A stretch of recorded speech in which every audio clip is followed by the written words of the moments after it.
Hello，欢迎各位已经加入本次餐饮思想解疑会的各位朋友们。我们再稍微等候一下，其他更多的听众加入本次会议。那么在等待的时间中呢，我们也欢迎大家来扫屏幕上的这个二维码，是由李锦记美国公司为各位餐饮人专门提供的一项福利。这项福利呢，就是如果我们去扫描了李锦记餐饮圈的这个二维码，并且填写了申请试用的表格，那么李锦记就会为各位餐饮老板提供免费的to go sauce 或者是一些小料的 sauce， 或者是其他各位餐厅所需要的后厨重新开工的一些调味品。目前都是免费提供的，是李锦记给各位餐厅老板提供的一个免费的支持和资源。所以吃货小分队在这里也非常友情的希望能够把这项免费的能够帮助到各位餐饮人的讯息传递给大家。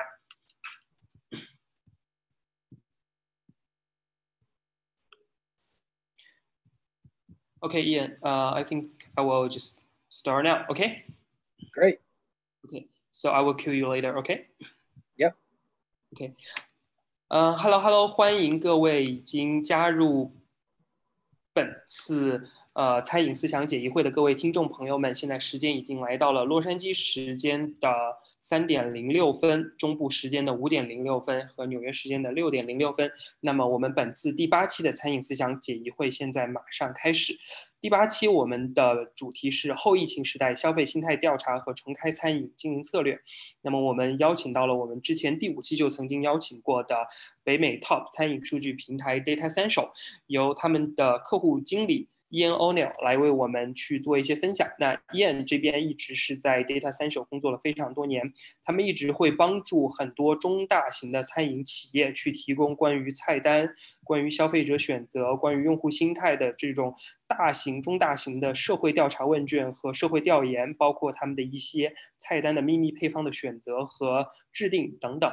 那因此，今天接下来所有20多页的干货数据，全部都是由 Datassential 在他们内部通过内部的调查网络去面向全美所有的消费者公开搜集到的一些关于后疫情时代，也就是在所谓的疫情重开时代，我们的消费者有一些什么样的心态。那站在一个服务了餐饮业20多年的一个龙头数据平台，他们又有哪些对餐饮业主的一些建议呢？那接下来让我们有请燕来为我们一页一页的分析他们所有的数据。那我这边也会同时来对燕所说的一些观点和一些数据去做实时的翻译和讲解。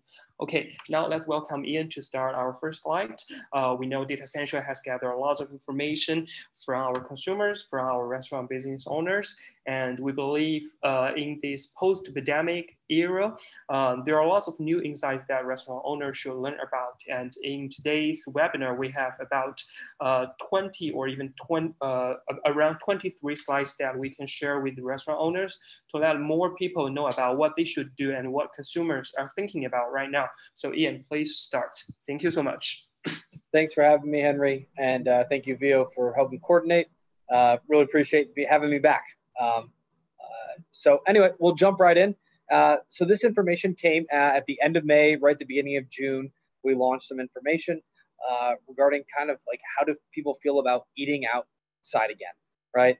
Not just outside of their home, but outside in general. So people are restless to eat outside. They want to eat out of their home, maybe change the scenery.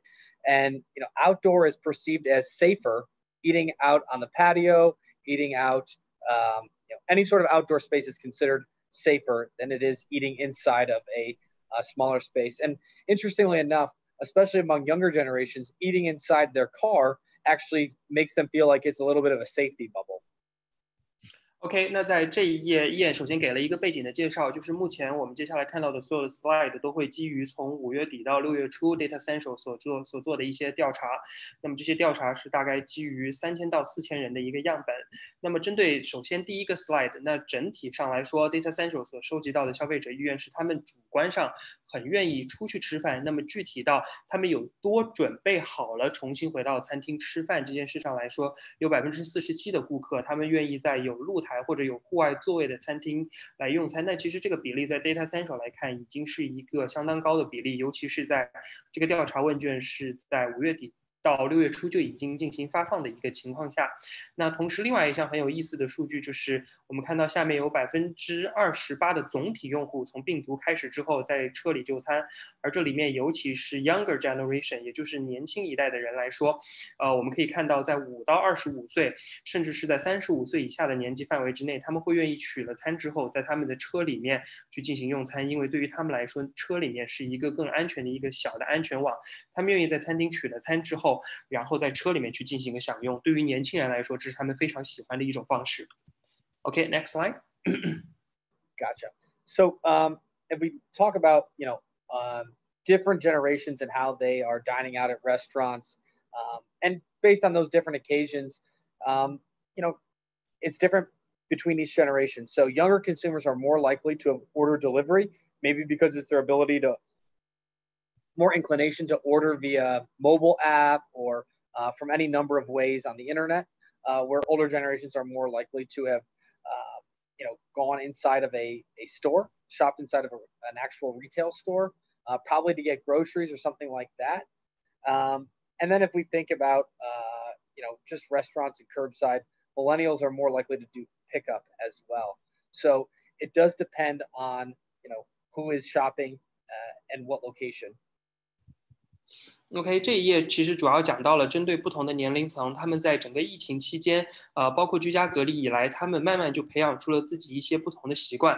那如我们所料，在5到25岁，包括25到40岁的这个人群中间，会更多的去选择使用这个移动端的一些点餐服务，比如说像一些外卖的软件啊、APP 等等。那这些也是可能基于他们对于这些科技产品更熟知，但是对于更年纪大一些的，比如说40岁以上，包括55岁以上的一些人来说呢，他们更多的就是会选择要么去直接餐厅点餐，或者是他们直接去一些 grocery store， 或者是去一些 shopping center 直接去买，因为这些方式对他们来说是更为直接的。Okay, next slide. Yeah. So, we ask, why are so few people dining out, right? And we can see that 62% said that I have to plan ahead whenever I want to eat out.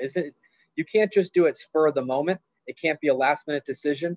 You really have to plan out and get your mask ready and understand where you want to eat, not only what cuisine you want to eat or what restaurant you have to eat, but are they open? Do they have special hours? So it's kind of become a very perilous path to get to the restaurant. And that is actually also keeping people out just because it's very difficult to navigate.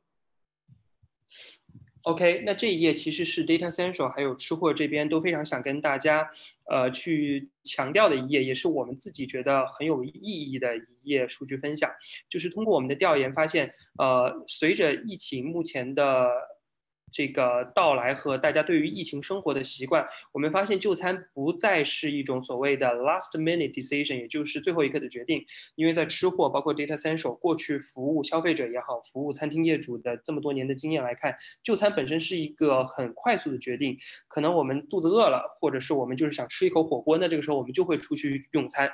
这个决定可能在5到10分钟之内就完成了，但是随着这个疫情的这个到来和大家对于长期的疫情生活的一个所谓的被教育的过程，那目前来说，我们的消费者在出去就餐的时候，他整个计划就会变得非常之长。如我们图表中所看，有62%的人说，我现在出去吃饭必须要提前计划，也有58%的人说我获得餐厅食物变得压力更大了，等等。也就是说，他们可能要想好我要怎么去戴口罩，我要想好这个餐厅提不提供这所谓的外送，或者这个餐厅它有没有所谓的这种公开的区域可不可以做，它今天开不开门，它的菜单有没有变，大家需要考虑的因素变得越来越多，于是去餐厅消费变得越来越远离了冲动消费这个范畴，反而变得越来越像一个所谓的理性消费、一个谨慎消费的一个范畴。Okay, do you have more to add on into this slide? No, I think. Okay, next. So, we wanted to ask consumers how they're feeling about, when they get food from restaurants since COVID shelter-in-place guidelines began. Is it too difficult? Are you willing to take the extra steps? And only 27% said it's too much work to overcome. Now, that's still a quarter of all potential guests think it's too difficult and it's not worth it. Where 50% are willing to take the extra steps. It's funny that households with kids are more willing to take the extra steps. Maybe they just want to get outside their house because they've been trapped inside for so long. And then a lot of younger generations also believe that it's just as easy as it's always been. It's not really that much of an inconvenience. So we still have a lot of people that are willing to take the extra steps and go out, but it just harkens back to, we just need to make it as easy as possible for people to understand the rules of your restaurant and to find you and to know that you're taking proper precautions. OK， 这一页就讲到了。那因为刚刚说到了，上一页我们说到，因为疫情的影响，人们就餐不再变得冲动，人们的就餐变成了一个需要思索很多步骤，需要花很多时间去计划的一件事情。那这种时候，消费者愿不愿意为了这些东西去选择就餐呢？这些努力在他们看来是不是可以承受的呢？那根据图表我们可以看出，其实有50%的人依然是愿意去采取一些额外的措施，不管他是戴手套也好，戴口罩也好，不管他是要提前去网上去做一些了解也好，有50%的人都说，我还是愿意去做这些事情的，为了让我自己能够在餐厅就餐。尤其是对于那些有孩子的餐厅来说，因为也许他们可能真的跟孩子在一起，在家庭里面已经待了太久，他们愿意借这个机会去 go out。那所以在这种情况下的话，我们也建议说，针对家庭这一部分的客户，我们是不是可以去考虑去做一些方案？那同时我们看到也有23%的人，尤其是在年轻人中间，他们会觉得说 OK， 那这个事情其实对我们来说跟疫情前也没有特别大的区别。对于我来说，我是一个很懂高科技的人，我是一个很懂如何在网上做 research 的人，我可以很快的获得刚刚我想获得那些信息。那所以总体来说 Datassential 给我们大家的建议就是说，我们一定要让自己目前餐厅面向公众所提供的信息，不管是你的菜单也好，你的就座的这个措施也好，或者是你的防疫的措施也好，都能够简单清晰的呈现给你潜在的消费者，不要弄得太复杂，不要弄得太繁琐。如果每天能更新就每天更新，如果能最快的方式去提供就最快的方式去提供。Okay, next slide. So this next slide is all about kind of the information and communication obstacle that that all consumers and all potential guests face. The idea that with things changing week to week, now we've talked about, Henry, the additional spike in cases, and now some areas in California are closing again. It's tough to really understand for consumers what is open and what is not open. So we really need to over communicate, whether it's a sign in the window, whether it's on your website, whether it's on any sort of online presence, to let consumers know when you're open, that you are open, what the hours, what the rules are for coming inside, and really over communicating, because right now consumers are finding it difficult to find the information, and as it changes in real time, the last thing they want to do is get in their car, get prepared to navigate this tough journey to the restaurant, and then find out it's closed. OK，Datassential 包括Ian这边提出了一个很重要的一点，就叫做 over communicate， 也就是所谓的听上去是一种冗余的沟通，但在我们看来，目前来说是一种必须的重复性的沟通。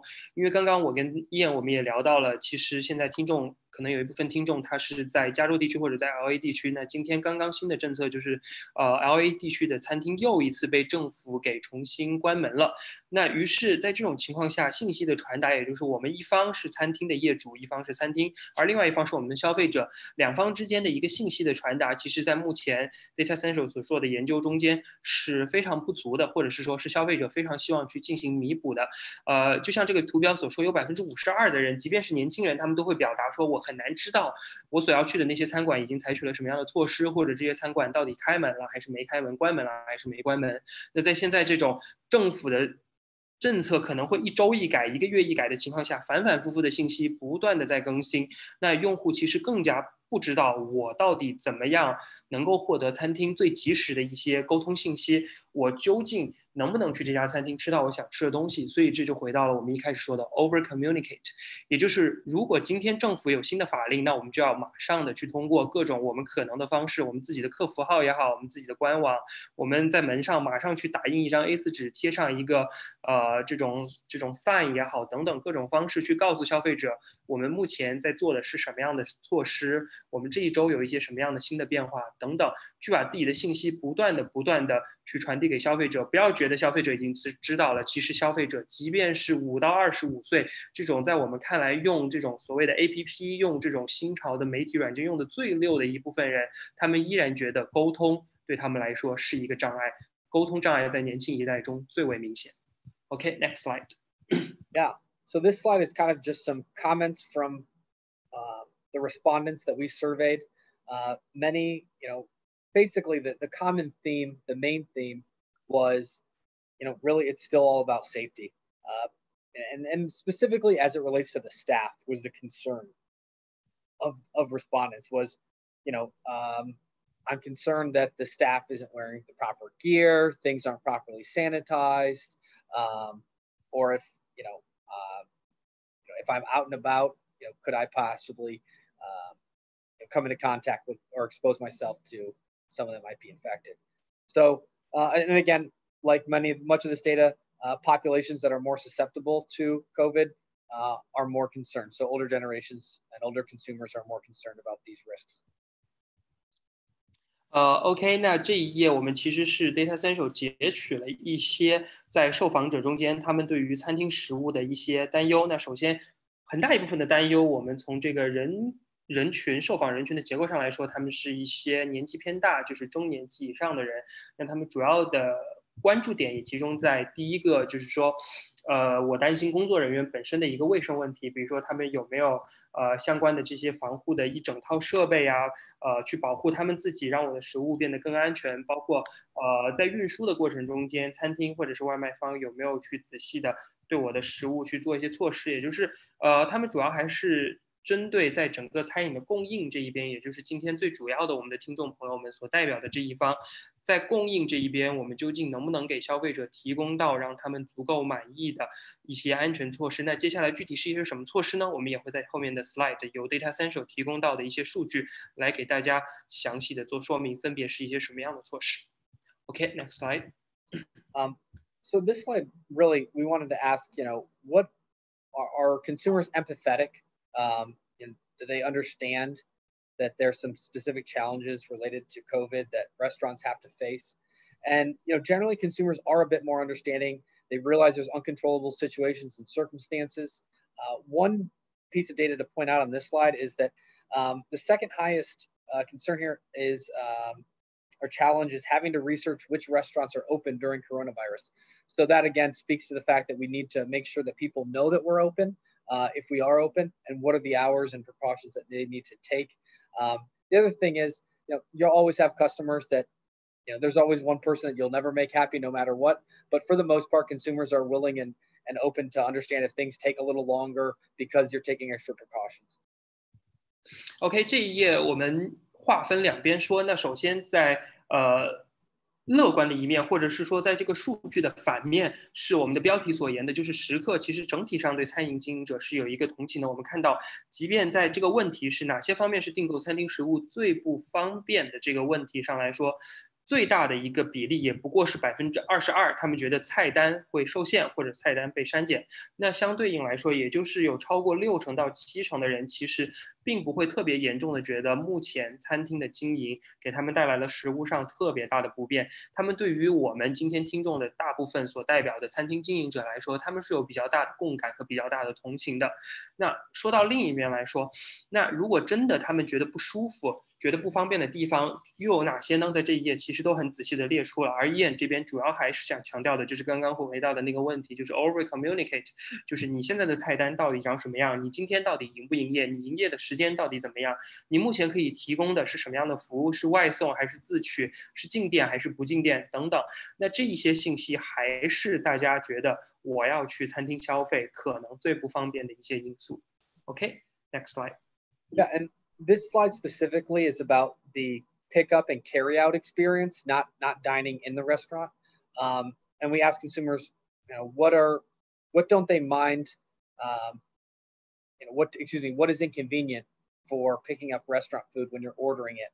And generally, these are really low altogether. So I think that's positive to know that people don't mind the safety precautions. But of the safety precautions, things like wearing a mask or disinfecting the takeout packaging once it's in the house are up on that list. And then so is, sometimes when you're going to pick up takeout food, there can be a crowd. So letting consumers know where to stand, where to safely distance themselves while they wait for their food to be ready for pickup. OK， 这一边就讲到了，还是我刚刚有跟大家分析过的那个意思，就是说，因为这个问题主要是基于的是自取或者是外卖这一种服务给消费者提的问卷，所以就是说整体来看，其实大家的态度还是很 positive， 并且是很积极的，并且能够对我们的餐饮的从业者去感到同理心也好，去感到支持各位的工作也好。对，那这个里面最主要的就是说，如果能够把这个上面所列举到的一些大家比较小的、比较 minor 的一些 concern 去解决，包括去及时的传达自己的营业时间，同时在他们进店去点一些 pick up， 能够有更好的划线呐、更好的一些防疫措施。那其实，在这一块，我们觉得消费者是和我们的餐厅老板是站在同一条线上的。OK。So the next slide is all about online ordering. So, pretty much this has been hassle-free for most consumers. Oh, I'm still seeing the last slide. You still seeing the last slide? Yeah, the red box. Oh, there. This one, right? Yeah, we're on the next one, right? Yes. So should I go to this one? Yeah. Okay, go ahead. Perfect. So online ordering has been relatively hassle-free for most people. And, we ask consumers, which of the following has been the most inconvenient aspects of that ordering experience when you're doing it online. And mostly people are saying the extra fees and surcharges are what's annoying. So that's probably from third-party delivery apps. And I'd imagine that's probably a barrier for a lot of folks, is that the apps are taking quite a big fee. So consumers don't like that. And it is ironically, funny enough, younger generations are actually less tolerant regarding order accuracy and waiting for delivery, probably because they just, growing up with the internet, you want things instantly. So they get a little more frustrated by that. But generally, it's all in all pretty low, and people are considerate of the fact that these are unprecedented times. OK， 这一页我们针对的是所谓的 online ordering， 也就是在网上订餐的这么一种方式。那这个里面可能会包括有一些餐厅有自己的官网或者有自己的渠道，也包括用第三方软件。那如大家所看到的这个比例来说，总体来说还是非常非常低的。也就是说，大家整体对于目前市面上所提供的这种 online delivering 的service 感到满意的。那比较高的话，一方面是第一个点是有一部分可能是第三方平台，他们会有一些比较高的一些所谓的 surcharge。或者是额外的一些费用会被施加给消费者，让消费者觉得我为什么会被收取了这么一笔额外的钱？那另外还有一个有意思的点就在于在目前的这种 online delivery 的 service 上，年轻的人反倒是更没有耐心，他们对于送餐的时长或者是这种送餐的准确度这一方面，他们会有相较于其他年龄层面更少一些的耐心，也许是因为年轻人嘛，他们更多的希望我在网上的东西是能够马上有、马上得，并且都像网上其他的服务，比如说 Netflix 或者是等等一样，是一个非常准确的一个推送的一个效果。所以，但是总体来说 ，online delivery 对于大家来说还是非常满意的。对。So this slide is all about food packaging and understanding what those risks are, what the perceived risk is for these different types of packaging. Relatively speaking, again, these are all pretty low as far as too risky. And I think what this does is, I'm seeing there you go. This slide, right? Yep, that's the slide. So the food packaging poses some risk, but not enough to steer clear. Some people find it a little bit risky, but for the most part, again, this is very low. And I think overall, this helps us understand that consumers really don't know what they're scared of when it comes to the packaging. So, it probably depends on the restaurant and, if they trust them to deliver safe and clean packaging. Definitely, taking the extra precautions helps with consumers, but generally speaking, they're not sure which part of the packaging to be afraid of. OK， 这一点其实讲到了关于食品包装这一部分，目前消费者心态其实是存在着一个看上去有些矛盾，或者说消费者自己也不清楚的一个地方，就是在社会的一些公认，或者是在社会的一些舆论宣传上会认为食品包装上面可能会残留有 COVID-19 的一些病毒也好，但实际上在真正的调查问卷中间，有1/3的人都不认为说，我会把食品包装看成我这个食品有危险的一部分，他们可能更多担心的是食品本身中间有没有一些飞沫，或者是有没有工作人员传染到的一些病毒。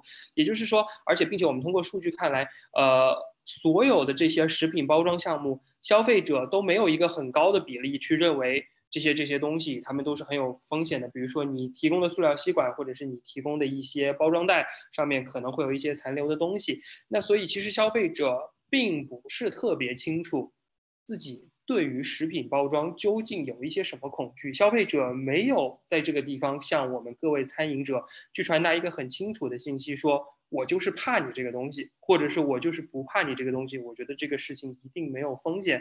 大家还是处在一种对这个领域可能缺少一些专业的知识，又或者在专业领域目前根本就没有定数的一个情况下所产生的一种比较矛盾的一种想法。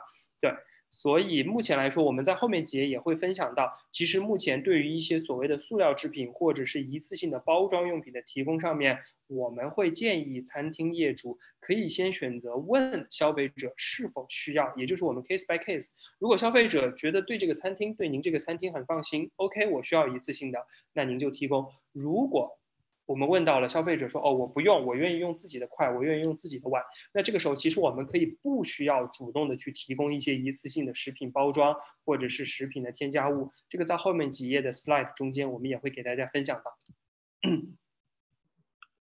OK. Yep. So looking at this slide, people really expect just the basics for to feel safe at your restaurant. And that starts with the staff, right? Anybody that's sick, they expect them to be sent home. They're requiring, the cooking staff to wear the protective gloves and masks and hairnets and things like that. These are all pretty basic. I think one thing to bring your attention to on here that, the other stuff you've probably heard a million times, but I think the one thing that might be interesting or could be an opportunity is the tamper-proof seals on food packages. So almost 40%, almost half of consumers say that, that's something that makes them feel safe is a tamper-proof seal. And really, a tamper-proof seal from our experience could be anything just like a sticker that you put on, and that way they can see that the sticker's not ripped or messed with, and so that they know that they break that seal, which is a sticker, to make them feel safer about especially with takeout and delivery type ordering, so that they know that the delivery driver didn't open it up and steal, a noodle or something out of it. Those are the kind of small things that I think people want to see, but these, again, they expect the basics, and I think that's one that's worth noting. OK， 这一页其实在我们之前跟这个Ian包括 Datassential 的分享中也讲到，包括大家肯定也通过各种渠道知道了，就是说作为餐厅的从业者，我们目前一定要遵守一些所谓的最基本的、最 basic 的措施，像我们这里面58%、57%、52%的人都提到的一些烹饪人员一定要戴手套、戴口罩、戴发网，包括送货的人员也要戴口罩、戴手套和戴发网。但这个里面 Ian 和 Datassential 特别强调的一个东西，就叫做 Tempo Seal， 或者是我们可以看到我们这个红色的鼠标所指的这一行，也就是大概在40%到50%的人中间，这一项包括现在他们最新的数据不在这个表里面所提供到的，就是有越来越多人开始注重这个所谓的叫做防篡改的密封，这个或者其实简单来讲，我们就把它叫密封条好了，因为这个对于所谓的外卖或者自取的食物来说，其实是成本非常非常之低，但是对于各位餐饮的从业者来说是非常好做到的一点，就是在我们所有的打包的盒子上面再贴一个小封条，这个小封条可能就是一个小小的胶布或者一个任何的一个 sticker， 咱们把它封住了之后，那这样消费者其实就会放心说 OK， 我的食品在装袋了之后没有被其他的工作人员碰到，也没有被送餐的人打开去里面偷东西也好，或者是从里面掉落了又把那些掉落在地上的东西塞回去，也就是任何他们可能幻想到的不安全的情况都通过一个小小的 sticker 来解决了。所以在这里除了大家都知道的手套、口罩这些老三样以外，我们建议各位餐饮业主去在自己的食物的包装袋上面去增加一个小小的 seal， 一个小小的 sticker， 来让自己的食品可以在消费者心目中的安全性能够大大的提高。OK, next slide. So just taking a look at kind of what are the habits. I think this is really interesting because people have formed new habits at this point. It's not just, hey, I'm trying to be safe during this time. They've really developed new habits and new routines. So we asked, what are some things and new habits and routines that you'll be doing as it relates to takeout and delivery from restaurants? And most said, wash hands after handling food containers before eating, or most said use my own silverware, not the disposables provided for takeout. Over half of consumers said that they'll continue to do that. So it's interesting to think that, from an operation standpoint, maybe instead of automatically including the plasticware or the napkins, maybe as you're taking the order, ask if they want that included in the bag, because many times it looks like over half of consumers are throwing that out anyway and using their own silverware, their own plates, their own napkins. So maybe some of those things to take a look at in your operation about asking consumers if they want it included, because a lot of times maybe they might just be continuing to dispose of that and use their own. And I believe this is also a way to lower their cost, right? If they can save some like disposable plastic stuff for themselves instead of naturally adding them into different bags, and actually half of consumers just throw it away, right? Exactly. OK， 那这一页其实就很正面的回答到了刚刚在前几页的 slide 中间，我有跟大家讲到的 Datassential 和吃货都建议各位餐饮业主做的，就是我们看到这一页就是说，大家其实对于外卖一直都会在有一些预防措施来做。那这个里面很重要的几点就是，他们会使用自己的餐具，消费者他们不使用一次性的用品。并且他们会把很多的吃的东西都直接转移到自己的盘子或者杯子中间，像我这边鼠标指导的65%的人使用自己的器具，55%的人会使用自己的杯子或者盘子，所以而且近一半的人都会觉得，这个措施他们会一直往下做。那所以在这里我们双方给各位业主的建议就是说，其实我们现在真的没有必要去所谓的自动的就把我们的纸巾、我们的叉子、勺子、筷子等等一次性的东西直接丢到每一个外卖盒里面。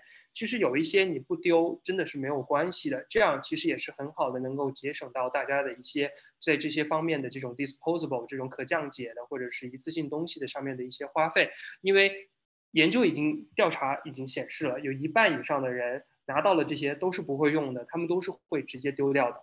对，OK， 下 next slide。Yeah, so this is specifically, again, for dine-in service, and very similar to the last slide. This is hopefully maybe a point of cost saving, because consumers feel that, condiments and sauces, whether it's a hoisin sauce or maybe there is, a beverage like sugar for your beverage, for your tea, for your coffee that you might offer. These things are best not out on the table. So if you keep them back of house and you do bring out an order, maybe it makes sense as you're giving that beverage order, taking the beverage order or taking the food order, asking the guest if they would like the condiments brought out and keeping them back of house until they're actually needed. Because, folks could feel that might be another place where there's some danger with, sharing condiment containers. OK， 这一页其实讲到了之前上一次讲座我们没有讲到的过的一个全新的话题，或者是说一个细分的运营领域，就叫做调味品。那其实我们根据这一次的这个数据可以看出来，有几乎不管是在哪一类里面，都会有一半以上的人，他希望自己，比如说在桌上放置的这些调料品，不管这些调料品是醋也好、盐也好，或者是其他的一些东西，都能够是独立包装的，因为他们会觉得说，如果我跟其他的人共用一大瓶的，比如说像我们经常有的这种 sriracha 色拉茶的这种酱啊，或者是醋啊、油啊、盐啊等等这些东西，他会觉得这个事情可能会增加我跟其他消费者，包括上一桌的消费者之间的一个感染的一个可能性，尤其是对于中老年消费者来说。那么在这个地方，我在本次会议的一开始也说过，李锦记他会友情的给大家提供这种独立包装的调味品，他现在是可以免费的给参加本次讲座的各位餐饮老板去免费的提供独立包装的这种生抽啊、醋啊，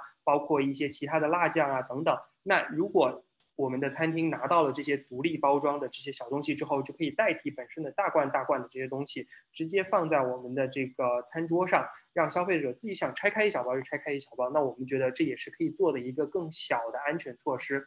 那我们的助手吃货小助手这边也把李锦记的这个餐饮圈的这个联系方式放到了微信和 Zoom Chat 里面。大家如果想要去申请试用，或者是说直接领取他们这些免费的小料包、免费的独立包装的调味包，都可以去联系李锦记这边。他们目前都是有非常大的这个福利，也就是免费给到大家，不再会是以前李锦记 charge 的那些价格。OK， 下一页。Yeah. So this is data actually from June 19th. So a few weeks ago, we got this data back. I'm sure, as many of you know, might be a little different and it changes week to week, but we've seen a general downward trend, right? It's not a very steep decline, but an overall general decline as far as people are concerned about the general pandemic as a whole. So the downward momentum, as it relates to consumer concern, is a good thing, but again, that is changing week to week. But we think that it is generally trending downward. And we're hoping it stays that way. I know that concerns around cases being up, but we'll see how that plays out.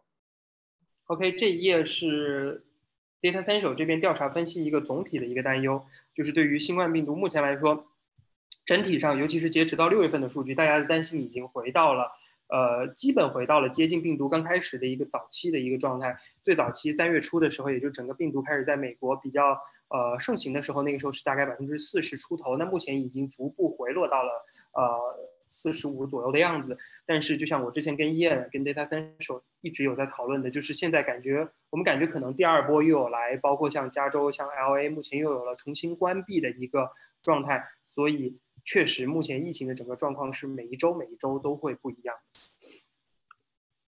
Okay. Yeah. So we also noticed that the last slide was about general concern for the pandemic.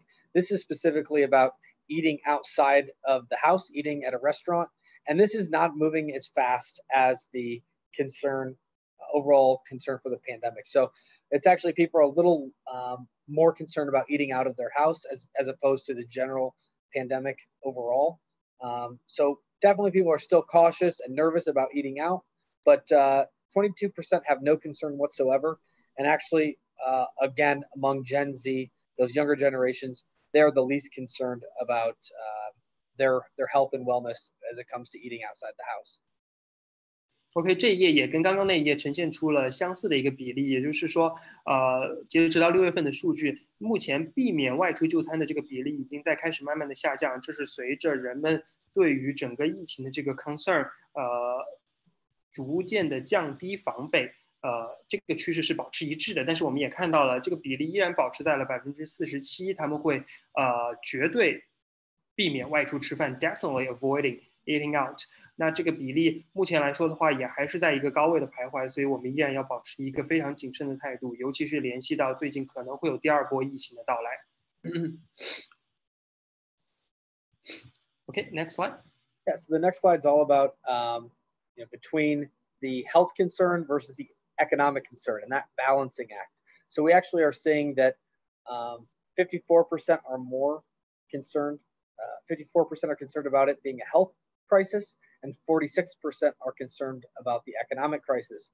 But we are seeing that it's trending that more people are becoming concerned about the economic issues as it relates to the virus as opposed to the health issues. Now, again, will this change here in the next couple of weeks? Potentially, if we see spikes increase, my inclination is that people will become more concerned with the health issues. The economic crisis issues or concerns follow the public health crisis concerns.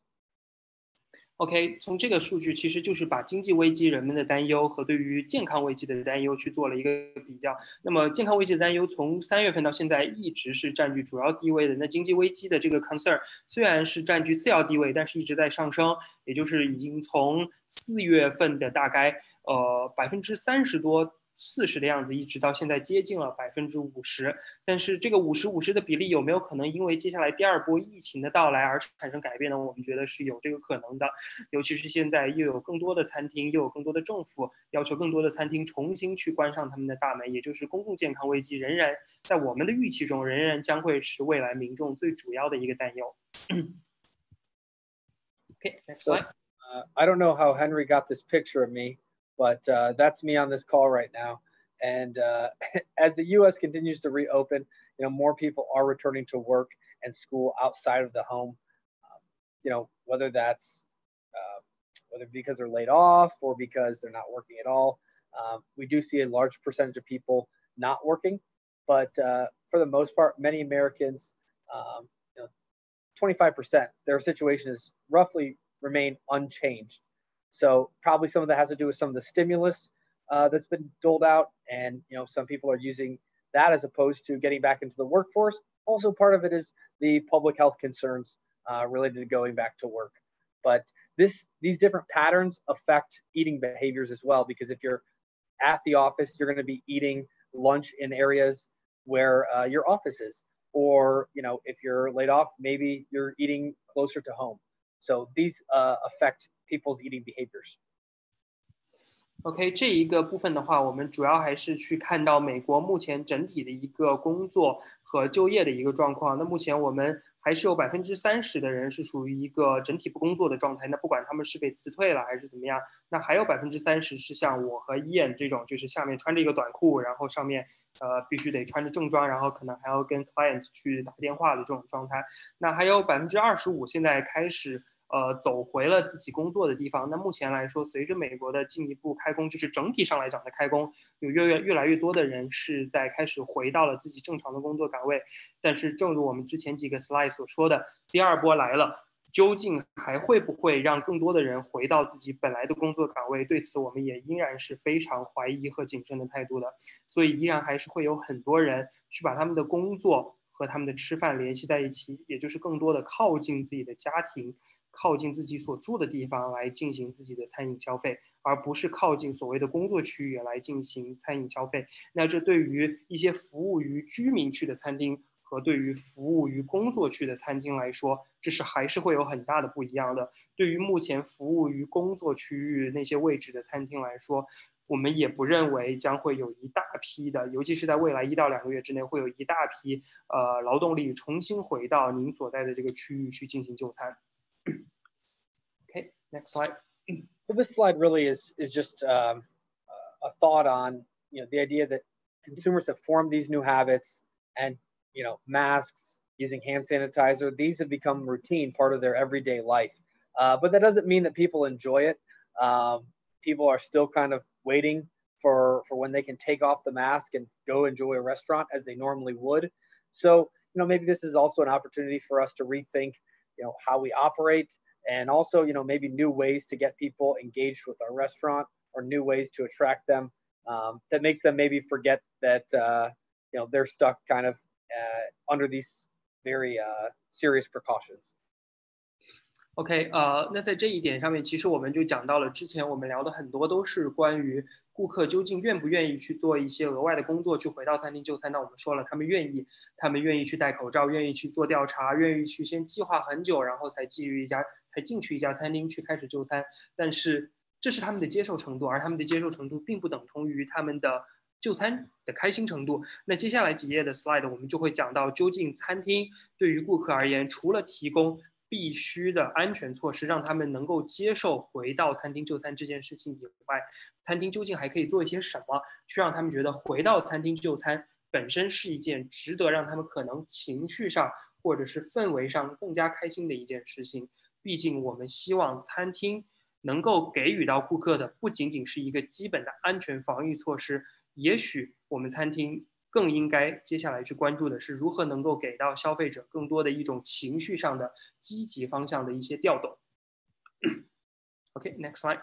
This next slide is very quick. It's just to illustrate that most people know what the precautions are and how to stay safe, whether it's with a mask, with hand sanitizer, and 60% say that they've already adopted these precautions as second nature. So, almost over half of people know that these are the specific precautions I need to take when I'm outside my home. OK， 这一页就是很快的来说，其实就是不管是受调查的什么族裔的人，因为我知道 Ian 这边 Datassential 他们的整个调查其实有分非常多的这种 demographic， 包括亚裔等等。但是不管是哪个族裔的人，其实整体上大家都已经适应了这种所谓后疫情时代，我必须要戴口罩，必须要做好很多的防疫措施才能出门这么一个状况。有82%的人都说我需要做什么措施，有60%的人都说病毒期间的安全措施已经成为了我这种第二种常态，或者是我们叫做 new normal。一种新常态，或者是 post-pandemic 这种后疫情时代，我们每天都必须要遵守的一件事情，大家已经墨守成规，接受了这么一个事实了。OK, next slide. Yeah. So this slide is pretty interesting because it was released June 19th, and it talks about kind of as people are beginning to let their guard down, and obviously we've seen a spike in cases. So we asked people, while it's never been more important to keep up with COVID precautions. As we reemerge back into society, the reality is that it's not exactly happening. Almost 2/3 of Americans feel that they were most careful during the early days, and now they're actually starting to let their guard down and not wear masks and take as many precautions. So as people get more confident that this is over, it appears that they have also begun to maybe be less cautious. 这一页就是说，目前来说，其实人们的警惕性，虽然我们刚刚看到了，就大家已经接受了要戴口罩这些事情，但其实人们的警惕性确实也是有在下降的。在高峰期的时候，有2/3的美国人都会非常的小心，非常的谨慎。但是目前来说，只有3分，尤其是从这个商家重新开放之后，我们大约只有1/3的人会保持以往的那种谨慎。OK, next slide. And this kind of ties in with the last slide, the idea that Americans are a bit optimistic about the economy's chances of recovery. But if there is another spike, whether it's in cases or mortality, we could see that kind of those numbers go back down. But for the most part, people only see that the economic factors might be only seen as maybe a minor recession. Some of this optimism might be due to some of the stimulus that's been given out. Some of it might be to the fact that they believe that we're kind of almost through, over halfway through this pandemic. 这一页就是说，目前美国的整个社会主体对于经济复苏的这个状态还是比较乐观的。那尤其是有大约1半的美国人都会认为经济将会反弹，并且是在基于政府给出了更多的这种刺激的方案的情况下，那他们也会觉得怎么样都会比病毒流行前，甚至还有可能会更好一些，尤其是在病毒刚开始的时候。但是我们目前也要持一个谨慎的态度，就是因为第二波的到来，大家的乐观其实也就与第二轮这个新冠病毒的严重程度是相关的。如果我们接下来的 second wave 变得更加严重的话，那人们对于经济的乐观程度也是会有所下降的。And I think we said this last time, but I think it's good to reiterate that younger diners are probably more likely to return to dining inside of a restaurant. But we actually see that half of consumers have ordered takeout in the past month. So whether that was through the drive-through or visiting the restaurant itself and grabbing it at the counter, people still want to get out to the restaurants. But we think the people that will actually be eating inside for the full experience will be younger consumers. So it might make sense to, target your message accordingly. OK， 这一页其实在我们更早之前第5期的讲座中也讲到，就是我们当时预期是随着饭店重新开启，年轻人会最先进去。那目前随着这个调研是在6月份发放并且拿到结果的，那事实证明也确实是这样，年轻人5到25岁，包括25到40岁的人都会更愿意在餐厅重新开放的过程中间会先进行堂食。那么接下来几页 slide 我们就会讲到堂食对于这些人来说是意味着什么，包括堂食我们还有哪些建议会给到餐厅。Okay, next slide. This slide is really about, how do you feel about these new precautions? And most people agree that the additional precautions are necessary and important, and that, they're willing to make these additional changes in order to dine in at a restaurant. And so, we think that people want to see them, and they're okay with, even though it may detract from the experience, they're willing to accept that and try to dine out. And that's for consumers that are on the fence or open to dining out. OK，这一页主要是讲到了我们刚刚其实也已经讲到过的一个意思，就是说人们现在为了餐厅就餐，尤其是在重启的阶段下，像我们的很多朋友或者同事也是一样，因为知道餐厅重启这个消息，于是人们会愿意做出一些牺牲。像我们这里看到，有78%的人都同意说，餐厅你们目前所在采取的这些安全措施是对我的个人安全一个更加严肃的对待，是应该这么做的。我是认同这种观点的，而且还有72%的人也同样说到，我会做出必要的步骤，我会做出必要的牺牲和让步，因为我支持社区里我喜欢的这些餐厅是一件非常重要的事情。所以，即便可能会影响到一些用餐体验，但是大家也是愿意去牺牲一部分自己的用餐体验，来去回到餐厅就餐的。OK，next slide. Yeah, so for the most part, people tend to feel that restaurants are a bright spot. Half of consumers, they don't blame restaurants for any of this. It's actually an escape for them, and they're really looking forward to it. So restaurants are kind of a way for them to connect with their community, and in doing so, make them feel normal again, or at least escape from what's going on now. So I think that's a bright spot for restaurants. That's generally a positive perception still. 这一页也是我们我们吃货和 Datassential 都认为对于各位餐厅业主来说非常重要的一页，就是在不管是4月24号调研还是6月10号的调研中间，我们都可以看到，其实餐厅除了提供必要的安全防疫措施，让大家觉得我去餐厅吃饭是安全的这件事情以外，我们其实作为餐厅能够给消费者提供更多的是因为餐厅本身是一个让他们能够感受到我能够非常积极的和乐观的活在这个社会中，活在这个生活中的一种表达方式。在餐厅吃饭会让他们觉得我跟我的朋友，我跟我的社区，我跟我的家庭有了重新的一个联系，或者是我觉得餐厅就像是我的家的一部分延续。不管这种积极的情绪具体是哪一种，但是本身在餐厅就餐，其实对于大家来说是他们美好生活的一个必然的组成部分。所以我们才说，餐厅除了提供必要的防疫措施以外，餐厅本身给消费者一些家的感觉，给消费者一些温暖的感觉，给他们一个更积极的、更正面的、更欢迎的服务，其实正好契合了他们去喜欢的餐厅就餐，来让生活变得更明亮，来让他们这种隔离防疫的生活去逃离出来的这种逃离感得到实现的一种方式。所以我们才鼓励餐厅说，除了必要的防疫措施，我们也可以去提供更好的人性化的服务，或者是一些好的套餐，或者是一些更有意思的菜品给到我们的消费者，来让你们跟消费者这种时候的一种情绪的关联，一种稳定的就餐习惯得到一个加强。Okay, next slide. And this is very similar information with a couple differences, but restaurants can help us feel like ourselves again. It's more than just the food; it's the experience. And actually 54%, I'm just going to call that number out, believe that dining in restaurants feels even more special now because it's such an exclusive thing that you can't really do, especially, in certain states where there's, very intense lockdown. It feels like it's an even more of a special excursion. So perhaps maybe they're willing to spend more money if they get out and actually get into a restaurant, or perhaps, it's more of a special experience for them.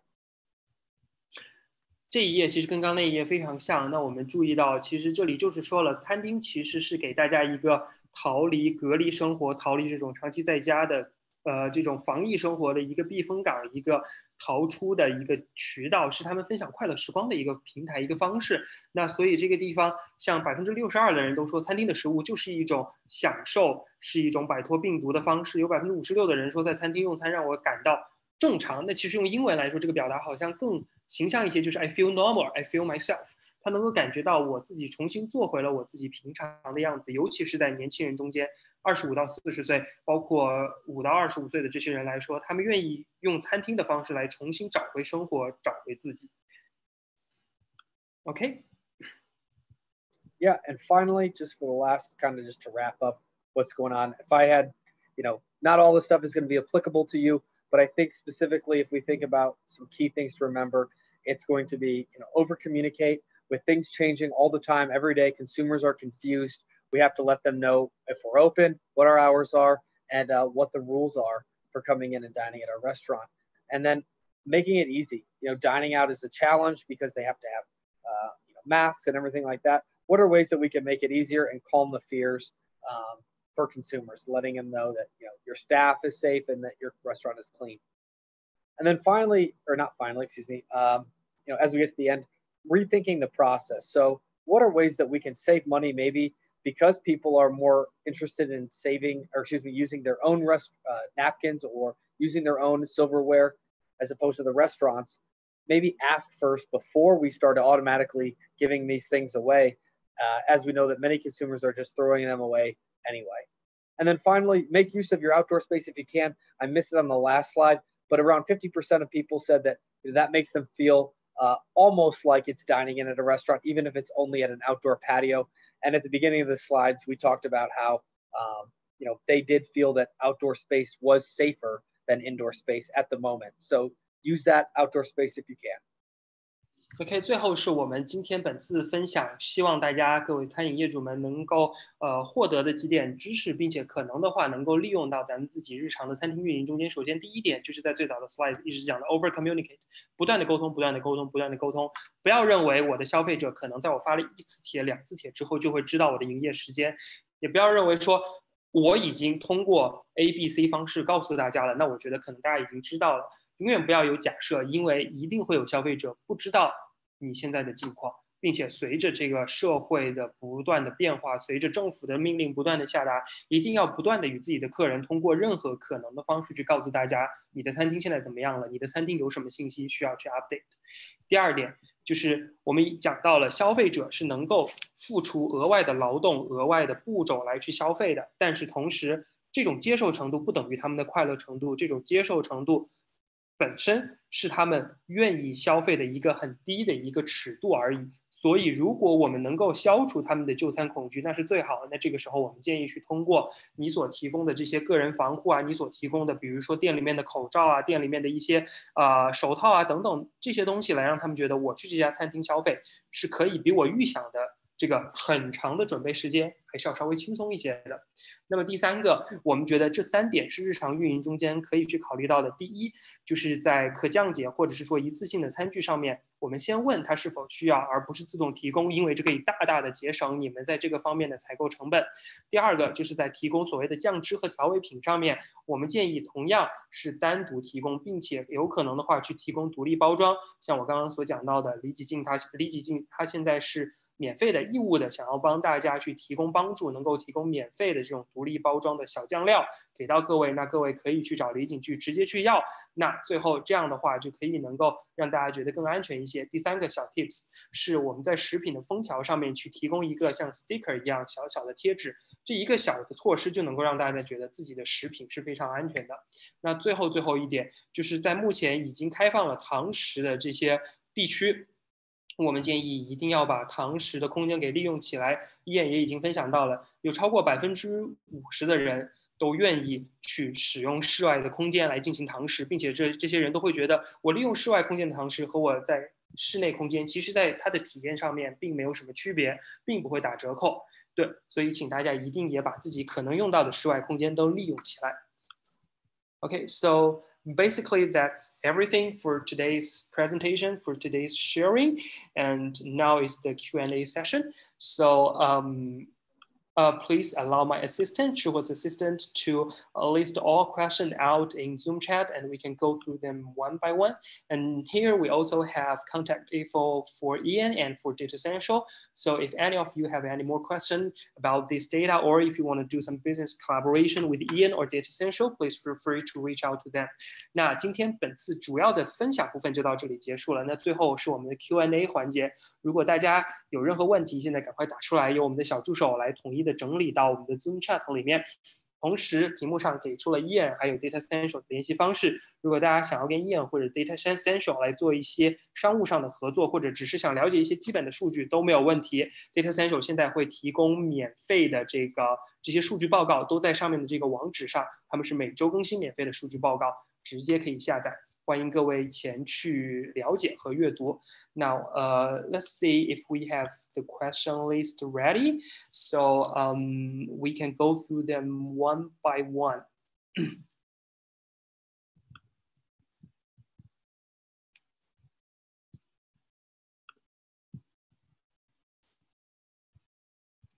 Okay, I think we have a couple questions. Okay, here we go. Now we have question 1 to 4, and because of the time limit, I think we can go through around like 5 to 6 questions for this webinar.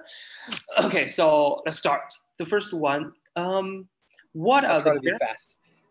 Okay, we will try to be fast.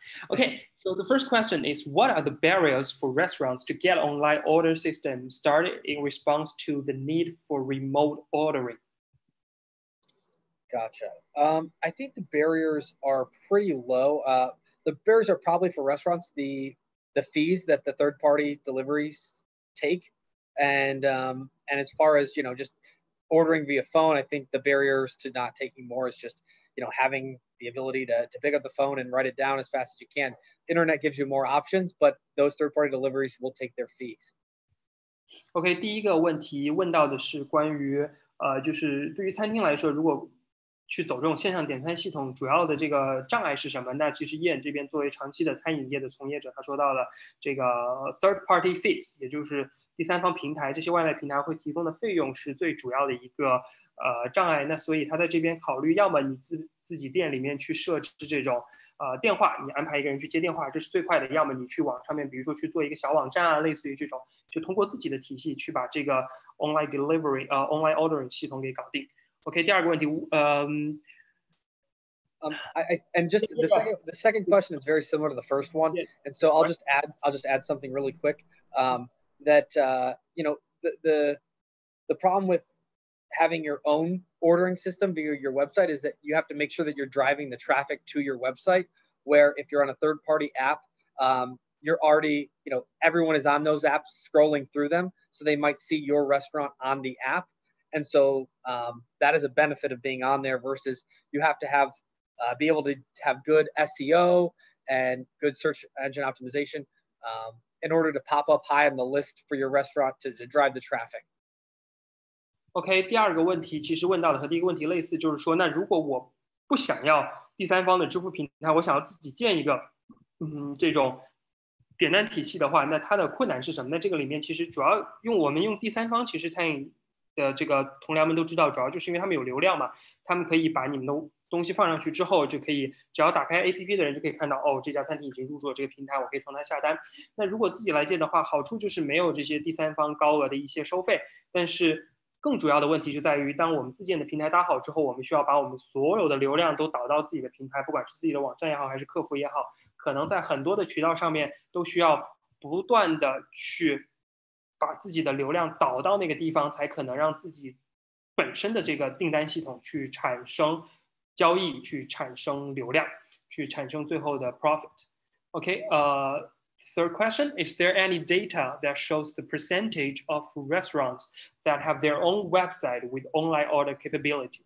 So I am not aware of any data that exists. I know that Yelp does have some of that information, but I'm not sure it has that in aggregate. It has it for the individual restaurants, but I'm not sure if we know the overall percentage. I know that a lot more people have adopted third party, and then also people have gone away from third party because of the delivery fees. OK， 目前这边燕它是没有一个准确的数据的，但是燕这边说到了 Yelp 这边是有比较准确的数据关于这种 online delivery， 尤其是因为 Yelp 这边它是有一个自己的所谓的点单的一个接口，就是那一块他们可能会有比较多的数据。OK， 第四个问题 ，Regarding the issue of communication barriers, have you learned on which channel it is more effective to publish the most updated news? Is social media really important? So I would say that it depends on your presence. So if you have a very strong social media presence and a lot of followers, it's going to be very important to have that updated. Now, generally speaking, I think your website is probably the face of your business still, and the website is probably the most important thing to let people know the times you're open, all the safety precautions you're taking, and how to order online.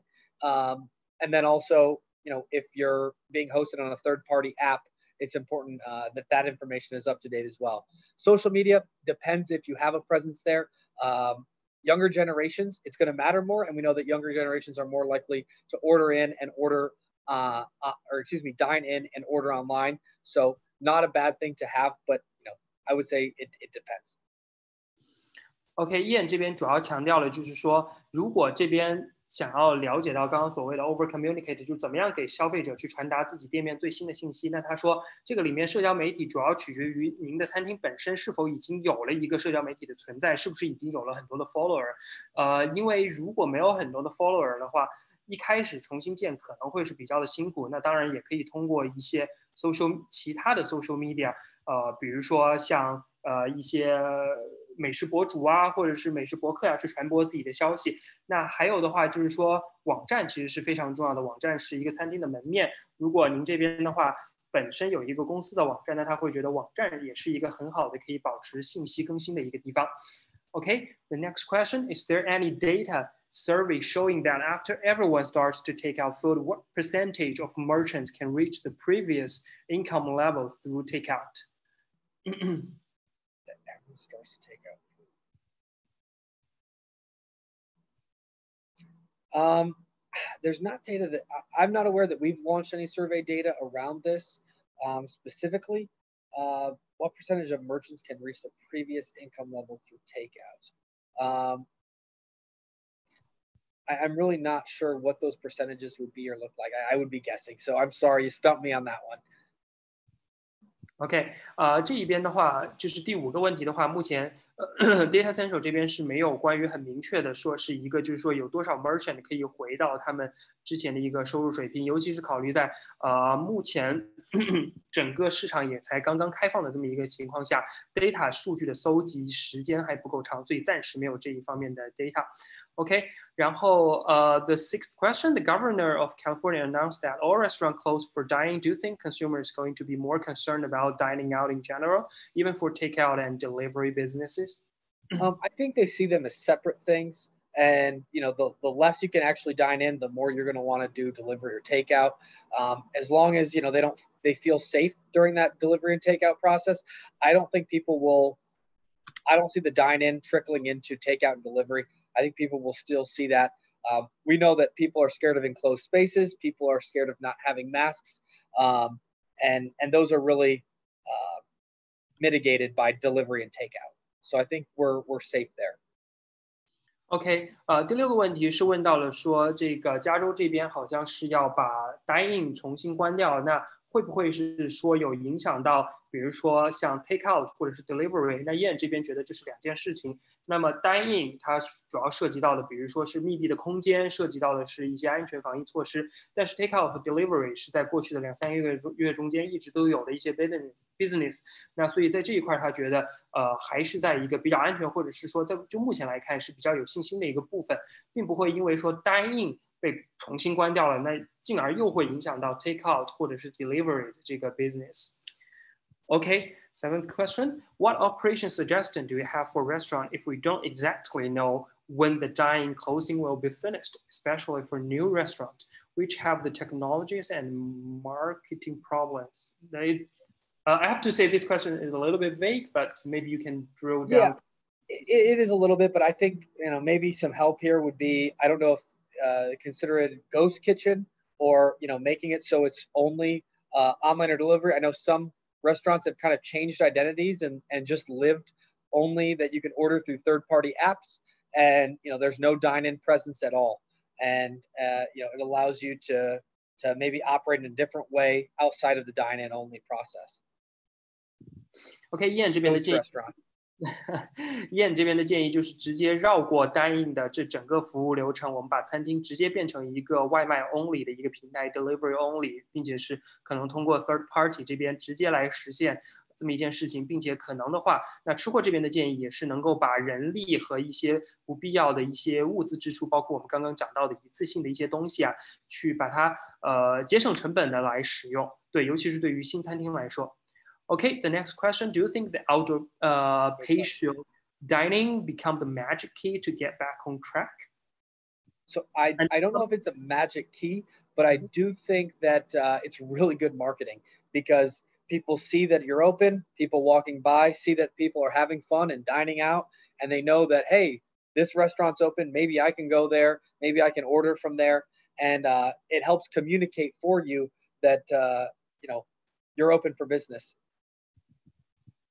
OK，这个问题其实 Ian 的意思就是说，我们并不认为说 outdoor patio 会成为一个真的能够扭转餐饮行业或者是扭转收银等相关的一个 magic key，但是我们认为开放 outdoor patio 是一个非常好的，我们刚刚说到的 communication way，就是能够向周围的人传达说，哎，这家餐厅已经重开了，并且它有一个公开吃饭的区域，这个餐厅目前非常有活力的在运营，而这些其实都是所有经过你的餐厅的人会可以看到的一个讯号。那因此就会有人相当于通过这种实体性的广告。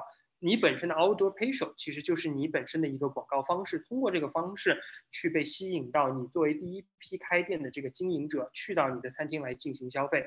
所以Ian 的意见也是非常建议我们如果能够做 outdoor patio 或者做 outdoor dining，we would definitely recommend to try set up outdoor dining area to have customers coming first.And then you can tell like people coming by or people just drive by to know that okay you are open， 你现在是一个开放的状态，你现在是能够欢迎更多的客人来到自己的店里面，所以我们一而再再而三的鼓励，如果能够做 outdoor dining， 一定要去尝试做 outdoor dining。And to answer the second half, I'm not sure what's going to happen in the winter. Hopefully all this is over by then, but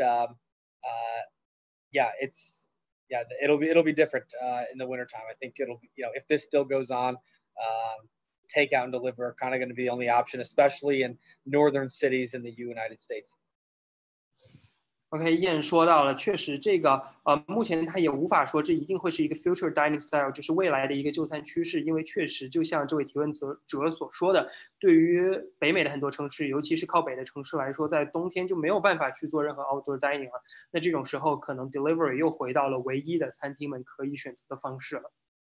OK，I think that's pretty much everything, right, Ian? I think so.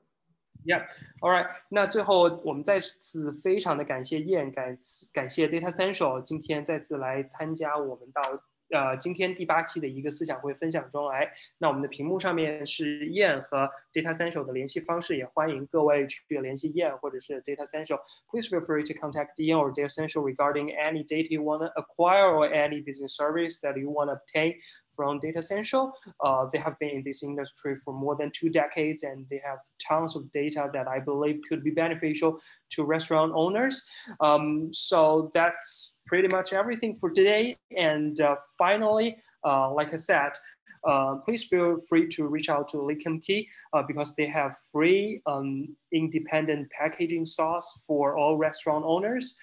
So you don't have to worry about those condiment problem that Ian just talked about. They can provide 100% free sauce packages to restaurant owners, including like soy sauce, sriracha, spicy sauce, or whatever sauce you can name about. So please feel free to scan this QR code and fill out the online application form, and they will contact you immediately. 欢迎各位去扫屏幕上的这个二维码，去联系李锦记，他们可以提供免费的这种单独包装的 sauce 给到各位。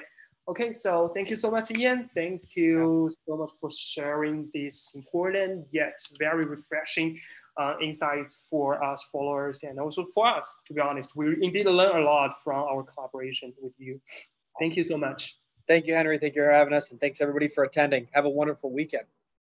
Yep, thank you everyone. Okay, so that's it for today. And also we will send out a survey link later to all our followers. So please feel free to fill out that survey so that we can learn more about what topics you are interested about, what topic we should cover in next few Chick-Fil-A restaurant webinars, so we can help you more in the future. Thank you so much, everyone. Thanks. Thanks.